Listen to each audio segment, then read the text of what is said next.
যে সময়ে ৩ থেকে ৭ বছরের শিশু মেয়েরাও ধর্ষণ থেকে নিরাপদ না, সেই সময় দ্বারাও আমরা নিজেদেরকে শ্রেষ্ঠ জাতি হিসাবে দাবি করি।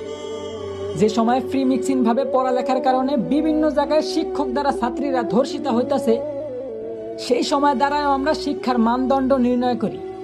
একদিকে দেশের মান্যগণ্য লোকেরা দেশের গরিবদের দিকে না তাকিয়ে বিলাসিতায় দিন কাটাইতেছে, ঠিক সেই সময় আমরা নির্লজ্জের মতো আবার দেশের রেমিটেন্স যোদ্ধা প্রবাসীদের নিয়ে সমালোচনা করি। হ্যাঁ, এই সময়ও দেশের প্রধানমন্ত্রী একজন মহিলা, কিন্তু তারপরেও দেশের মা বোনদের আমরা ধর্ষণ থেকে বাঁচাতে অসক্ষমতা প্রকাশ করি।